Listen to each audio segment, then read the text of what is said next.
ആലപ്പുഴയിൽ CPIM നേതാവിന് നേരെ RSS വധശ്രമം. CPIM Kuttanad area centre അംഗവും DYFI ആലപ്പുഴ ജില്ലാ ജോയിന്റ് സെക്രട്ടറിയുമായ KR രാംജിത്തിന് നേരെയാണ് വധശ്രമം ഉണ്ടായത്. വിവരങ്ങളുമായി ഷാജഹാൻ ആലപ്പുഴയിൽ നിന്ന് ചേരുകയാണ്. ഷാജി, എന്താണ് സംഭവിച്ചത്? RSS ഇവിടെ CPIM നേതാവിനെ വധിക്കാൻ ശ്രമിച്ചു എന്നാണ് ഇപ്പോൾ നമുക്ക് മനസ്സിലാകുന്നത്. എങ്ങനെയാണ് ഈ സംഭവം നടന്നത്? തീർച്ചയായിട്ടും മനോ, ഇന്നലെ വൈകിട്ട് ഏതാണ്ട് 9 മണിയോടുകൂടിയാണ് നിലമ്പൂരിൽ വെച്ചിട്ട് RSSന്റെ സംഘം ഈ യുവാവിനെ കൊലപ്പെടുത്താൻ ശ്രമം നടന്നത്. ഇദ്ദേഹത്തിന്റെ തലയ്ക്കും മറ്റും മാരകമായ രീതിയിൽ മുറിവേറ്റിട്ടുണ്ട്. ഇവർ ഇരുമ്പ് ദണ്ട് ഉപയോഗിച്ച് തലയ്ക്കിട്ട് ക്രൂരമായ രീതിയിൽ അടിക്കുകയായിരുന്നു. കൊലപ്പെടുത്താനുള്ള ശ്രമമായിരുന്നു.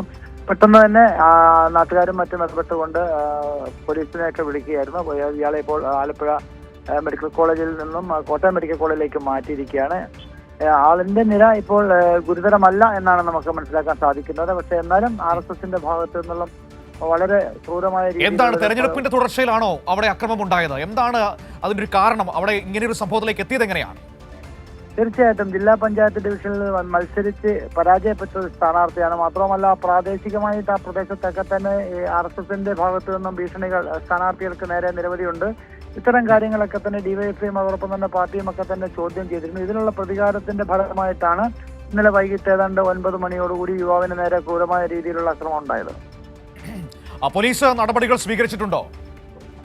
നിലവിൽ പോലീസ് ആരെയും പിടികൂടിയിട്ടില്ല. പക്ഷേ സംഭവവുമായി ബന്ധപ്പെട്ട് പോലീസ് അന്വേഷണം നടത്തിയിട്ടുണ്ട്. പ്രതികളെ കുറിച്ചുള്ള സൂചന ലഭിച്ചിട്ടുണ്ട്. RSS പ്രവർത്തകരാണ് സംഭവത്തിന് പിന്നിലെന്നാണ് പോലീസ് പറയുന്നത്.